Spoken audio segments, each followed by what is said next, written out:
I saw an interview on TV with the president of the Trans Mountain Pipeline Expansion Project. Ian Anderson is his name, lifelong pipeline builder. But his pipeline was blocked by the Liberals.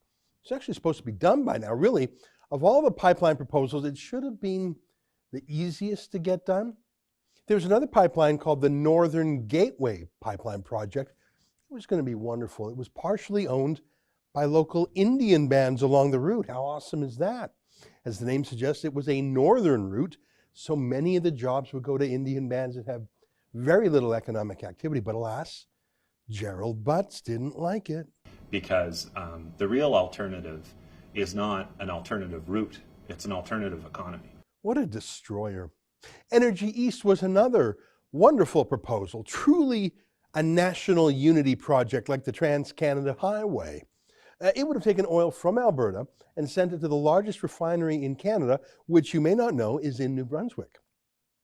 Right now, that giant refinery buys oil from OPEC countries like Saudi Arabia, as well as some American imports. Imagine buying Canadian oil instead. Talk about national unity, and don't think the Irving family would be doing it for that reason alone. Of course, Alberta oil sells for a discount to world oil prices, so the refinery would save billions over time. So it would be a win for Alberta to get a second market, higher prices than now, a win for the refinery to get secure supply, lower prices than now, a win for everyone who would think it's better to have Canadian ethical oil than Saudi conflict oil in their cars, and wow, a $15 billion construction project for Atlantic Canada and Quebec.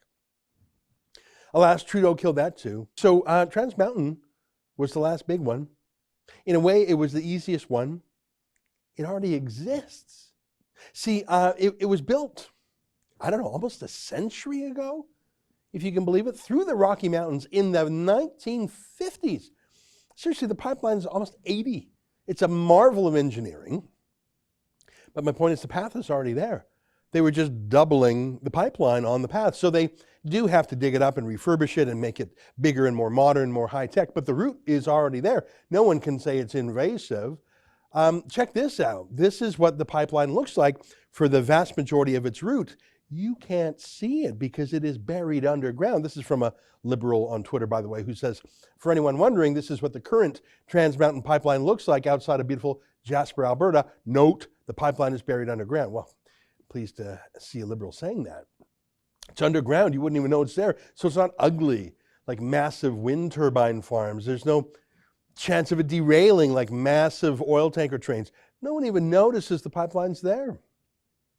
But Trudeau campaigned against oil and gas, so he had to delay this pipeline also to get through his last election. He promised his leftist environmentalist base, he promised Gerald Butts. The National Energy Board had already approved the pipeline in terms of being environmentally progressive and friendly to Indigenous people, so the pipeline got the green light. So there really wasn't any legal excuse for Trudeau to block it. So what could he do? Cancel it and basically confirm that no large projects can ever be done in Canada again, and also risk being sued for billions by Kinder Morgan, the company that took Canada's laws at face value and actually thought if you follow the rules you can build something. So he could do that. But he panicked and did what Trudeau does. He throws money at a problem, billions. He overpaid. He bought the thing, the existing pipeline, for more than $1 billion over market value. He bought the pipeline built in the 50s. It really wasn't for sale. I mean, he was happily pumping away. Trudeau bought that for $1 billion over market value just to shut up Kinder Morgan, to buy Trudeau time to get through the last election without either environmentalists or Kinder Morgan squawking too much. But now some people are actually expecting the thing to be built. The pipeline company, Jason Kenney of Alberta, other people are expecting it to be killed. The environmental extremists, the Gerald Butts people, the Sephora Berman people. So what's going to happen?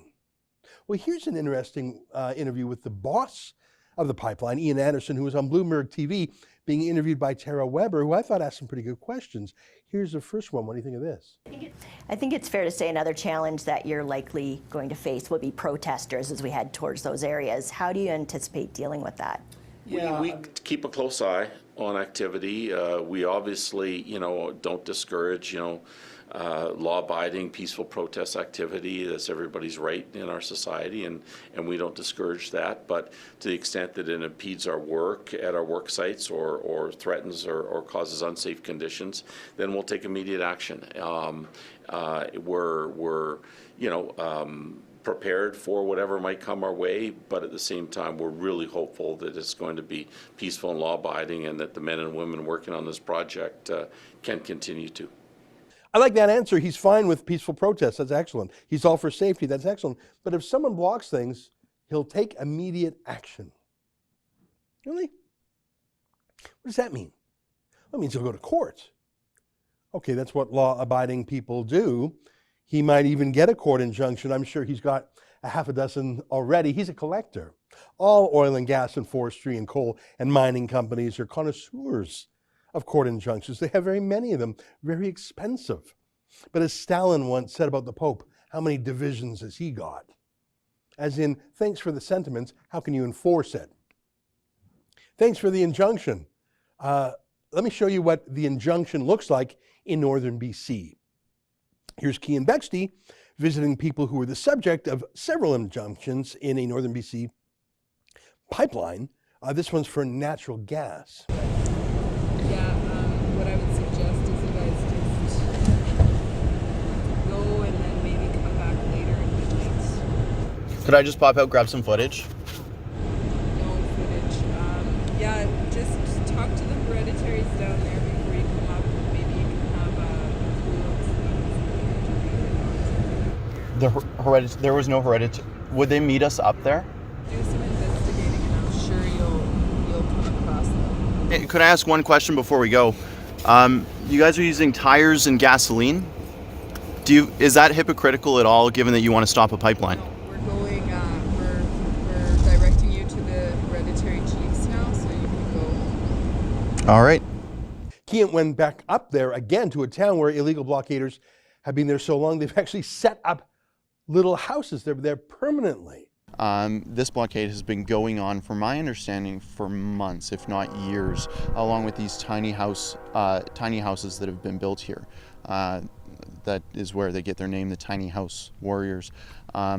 Obviously, it is all part of a narrative, right? It's like building a medical center that has to be torn down, that they know is going to have to be torn down. It's all about the narrative here. And right now it's completely empty, which is great. That's frankly the only reason our security, which is they're standing with us, is allowing us to be here right now, because the rest of them have all sort of marched through town and are having a bit of a session. So yeah, Ian Anderson is going to take immediate action, is he? To pay lots of money to lawyers to run to court to come by to put another injunction on the pile of injunctions. It doesn't work, injunctions, court stuff. Doesn't work if the police don't enforce it. The RCMP, do you think the RCMP is going to enforce it? Here's Trudeau's hand-picked shill who runs the RCMP now.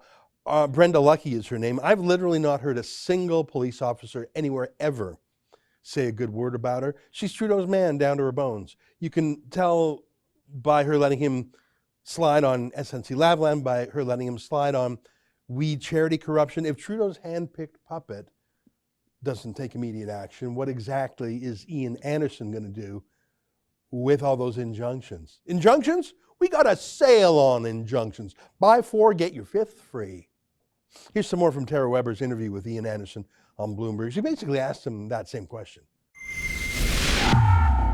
That's an excerpt from my daily show, the Ezra Levant Show. Every day I do a monologue on the news of the day, then I interview an interesting guest, and then I read my hate mail. You gotta subscribe. Go to rebelnews.com.